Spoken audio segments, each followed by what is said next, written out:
Hello hi welcome back to my channel. అందరూ ఎలా ఉన్నారండి? ఈ రోజు అయితే మా గల్లీ గణేష్ వినాయకుడి దగ్గర మేమైతే పూజ అయితే చేయించుకున్నాము.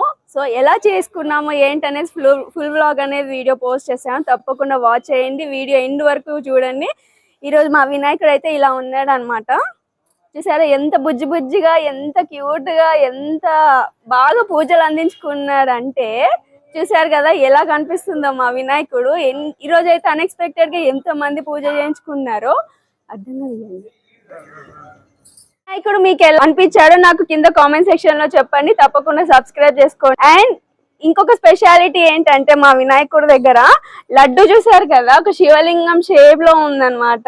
ఎలా ఉందో నేను ఈరోజు ఫస్ట్ టైం చూస్తున్నాను. సో ఎలా ఉందో చూసారు కదా, ఎంత బాగుందో. శివలింగం ఆకారంలో ఒక లడ్డు అనేది మా గ్యాంగ్ అనేది ప్రిపేర్ చేసి పెట్టారు. So hats off to my gang అనమాట. ఓకే. అండ్ నెక్స్ట్ ఈరోజు ప్రసాదాల విషయాలకు వచ్చేసరికి ఎంతమంది ఎన్ని ప్రసాదాలు చేశారంటే పులిహోర, దద్దోజనం, పొంగలి, పూర్ణాలు, కేసరి అండ్ పంచామృతము, ఎన్ని టైప్స్ ఆఫ్ ప్రసాదాలు వచ్చాయంటే కడుపు నిండిపోయింది. ఫుల్ భోజనాలు అయితే కంప్లీట్ చేసి వెళ్ళిపోయారు అని చెప్పారు. అండ్ ఇంకొక స్పెషాలిటీ ఏంటంటే మేము స్పెషల్ గా సిల్వర్ తీసుకున్నాము. మా పెద్ద వినాయకుడి దగ్గర, గల్లీ వినాయకుడి దగ్గర మా చిన్ని గణపతిని అయితే పెట్టుకొని పూజ చేయించుకున్నాము. చూసారు కదా బాగా కనిపిస్తుందా?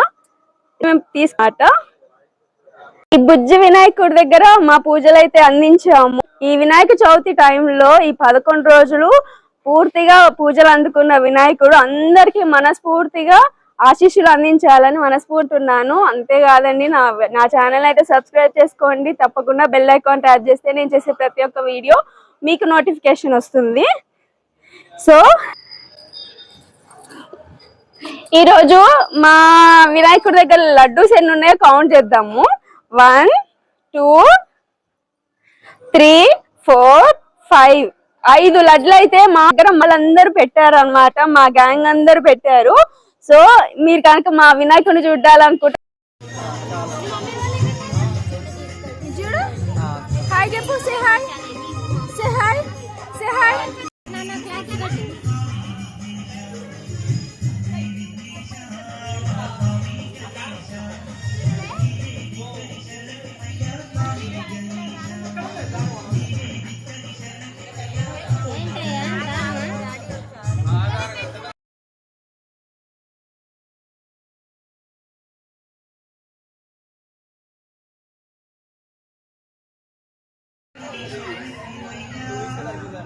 ఇంకా ఇక్కడైతే మేము ప్రసాదాలు అయితే ప్రిపేర్ చేసుకుంటున్నామండి. మేమైతే ఫ్రైడే రోజు వినాయకునికి పూజ చేయించుకొని ఆ రోజు ప్రసాదాలు పెట్టాలి అని అనుకున్నాము.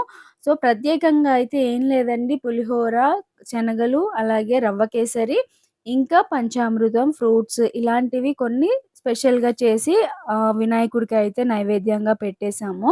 ఆ రోజైతే పూజ చేయించుకున్నామండి. చాలా చేశారు పూజ. ఈ 11 రోజులు కూడా మనం ఈ వినాయకుడిని బాగా పూజించుకొని మనస్ఫూర్తిగా పూజించుకుంటామనమాట. ఈ 11 రోజులు కూడా. మనకి ఏ ఫెస్టివల్ కూడా ఇన్ని రోజులనేది ఉండదు. ఓన్లీ వినాయక చవితిని మాత్రమే మనం ఈ విధంగా సెలబ్రేట్ చేసుకుంటాము కదా! సో, అందులోని ప్రత్యేకంగా వినాయకుడికి కొన్ని ప్రసాదాలైతే ప్రత్యేకంగా చేస్తాము. ఇష్టంగా నైవేద్యంగా సమర్పిస్తామనమాట. అందులో శనగలు, పులిహోర, ఇంకా కుడుములు, ఉండ్రాళ్ళు ఇలాగ కొన్ని ఉంటాయన్నమాట. సో అందులో మేము ఈ 4 ప్రసాదాలైతే దేవుడికైతే పెట్టేసామన్నమాట. ఈ శనగలనైతే మేము ముందు రోజు నైటే నానబెట్టేసుకున్న తర్వాత మార్నింగ్ నీట్‌గా వాష్ చేసుకొని ఉడకబెట్టుకోవాలి. బాగా ఉడికిన తర్వాత తాలింపు వేసేసుకోవడమేనండి. ఎంత వచ్చాయంటే ప్రసాదాలైతే చాలా టేస్టీగా వచ్చాయి. అండ్ ఇదొచ్చేసి నెక్స్ట్ రోజనమాట. నెక్స్ట్ రోజు కూడా మా పాప వినాయకుడి దగ్గర బాగా టైమ్ స్పెండ్ చేసింది. అంతే కదండీ! ఈ వినాయక చవితి టైంలో పిల్లలు బాగా సెలబ్రేట్ చేసుకుంటారు. పిల్లలకి కాదండి, పెద్దవాళ్ళు, పిల్లలు అందరూ కూడా ఈ 11 రోజులు బాగా ఎంజాయ్ చేస్తారు. బాగా దేవుడికి సెలబ్రేట్ చేస్తారని అనుకుంటాను నేనైతే. ఇది అన్నదానం చేసే టైం అన్నమాట. అంటే శనివారం రోజు అన్నదానం చేశామండి. అన్నదానం చేసేటప్పుడు గూడా చాలా బాగా జరిగింది అన్నదానం కూడా. హ్మ్. ఈ 11 రోజుల్లో ఏ రోజైనా మనం అన్నదానం అనేది పెట్టుకోవచ్చు.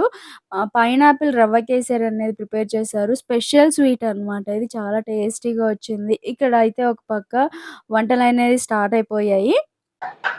రైస్ అన్నమాట.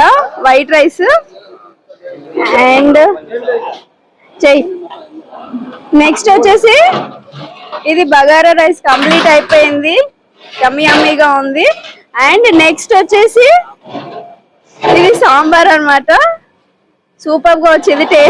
టేస్టే తెలిసిపోతుంది అనమాట ఎలా వచ్చింది ఏంటి అనేసి. అండ్ నెక్స్ట్ వచ్చేసి పప్పు, టమాటో పప్పు అండ్ దెన్ చట్నీ. ఈ చట్నీ ప్రిపరేషన్ చేస్తున్నారు. ఇది వచ్చేసి బీరకాయ టొమాటో చట్నీ అన్నమాట, సొరకాయ చట్నీ. నెక్స్ట్ వంకాయ టొమాటో ఆలు బఠానీ కర్రీ, మసాలా గ్రేవీ లాగా వస్తుంది. మిక్స్డ్ కర్రీ అన్నమాట. టేస్ట్ చాలా బాగా వస్తుంది. సో ఎవరు బిజీలో వాళ్ళు ఉన్నారు, కటింగ్ కుకింగ్.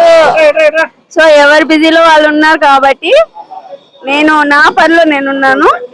ఆ తర్వాత స్వీట్ అనేది నేను ఫుల్ వీడియో అనేది పోస్ట్ చేస్తాను. పైనాపిల్ రవ్వ కేసరి చాలా స్పెషల్‌గా ఉందండి. ఎంత బావుందో టేస్ట్ అయితే. మాక్సిమం 90% అయితే రవ్వ కేసరియే ప్రిపేర్ చేస్తారు ఈ వినాయక చవితి భోజనాల టైంలో. సో ఇదొచ్చేసి 18 కేజీల రవ్వ కేసరి స్వీట్ అనమాట. సో నేనైతే మొత్తం రెసిపీ అనేది ఫుల్ వీడియో వ్లాగ్ అనేది షూట్ చేశాను. తప్పకుండా పోస్ట్ చేస్తాను. అండ్ ఈవినింగ్ అన్నమాట భోజనాలు పెట్టడం అయితే. ఈవినింగ్ అయితే పెట్టేసాము భోజనాలు. ఎంతమందొచ్చారో మనకు తెలిసిన వాళ్ళు, తెలియని వాళ్ళు అందరూ కూడా వచ్చారు. ఏంటంటే మా ఏరియాలో ఇంకొక 2 వినాయకుల దగ్గర అన్నదానాలు అలాగే నిమజ్జనాలు ఇవన్నీ చూసుకొని మేము ఆ రోజు సెట్ చేసుకున్నామన్నమాట అన్నదానము. ఇంకొచ్చేసి 11 రోజు వచ్చేసిందండి ఫైనల్ డే. ఈ 11 రోజులు వినాయకుడు మంచిగా పూజలు అందుకొని, మంచిగా ప్రసాదాలు, నైవేద్యాలు అన్నీ ఆరగించేసి బొజ్జ వినాయకుడు ఇలాగా ఒక ట్రాలీ లేదా ఒక క్రేన్ ఎక్కుతుంటే ఎంత బాధ అనిపిస్తుందంటే 11 రోజులు ఒక పండగలాగా, ఒక ఇంట్లో పండగలాగా మనం సెలబ్రేట్ చేసుకుంటాం గదా! సో, ఈ మూమెంట్ అనేది ఎంత బాధ అనిపిస్తుందంటే మళ్ళీ నెక్స్ట్ ఇయర్ వరకు కూడా ఈ వినాయక చవితి కోసం వెయిట్ చేయాలి కదా! తప్పదు. సో, బాగా పూజలు అందించుకున్నారు వినాయకుడైతే. మా తమ్ముళ్ళు కూడా అందరూ బాగా సెలబ్రేట్ చేశారనమాట. వినాయకుడిని పంపించడం కూడా చాలా బాగా సెలబ్రేట్ చేశారు. అండ్ డాన్స్‌లేశారు. వినాయకుడు లడ్డు పాట పాడారనమాట. 3 వినాయకుడు లడ్డూలైతే పాట పాడారు. నియర్లీ 1,00,000 అయితే లడ్డూ వేలం పాట అయితే అయిందండి. సెలబ్రేషన్స్ చేసుకుంటూ వినాయకుడొచ్చారు. అలాగే సెలబ్రేషన్స్ చేసుకుంటూ వినాయకుడు వెళ్తున్నారనమాట. మళ్ళీ నెక్స్ట్ ఇయర్ ఇలాగే హ్యాపీగా అందరూ ఉండాలని, ఇలాగే మనం వినాయక చవితిని సెలబ్రేట్ చేసుకోవాలని మనస్ఫూర్తిగా కోరుకుంటున్నానండి. మనం ఎంత హ్యాపీగా వినాయకుడిని తెచ్చుకుంటామో, అంత సాడ్‌గా, అంత బాధగా ఈ వినాయకుడి షెడ్ ఓపెన్ చేసినప్పుడు గానీ, ఆ వినాయకుడు షెడ్ అనేది ఖాళీగా ఉన్నప్పుడు మనకి అలా అనిపిస్తుంది కదా! సో, ఈ వీడియో మీకు నచ్చితే తప్పకుండా లైక్, షేర్ అండ్ సబ్స్క్రైబ్.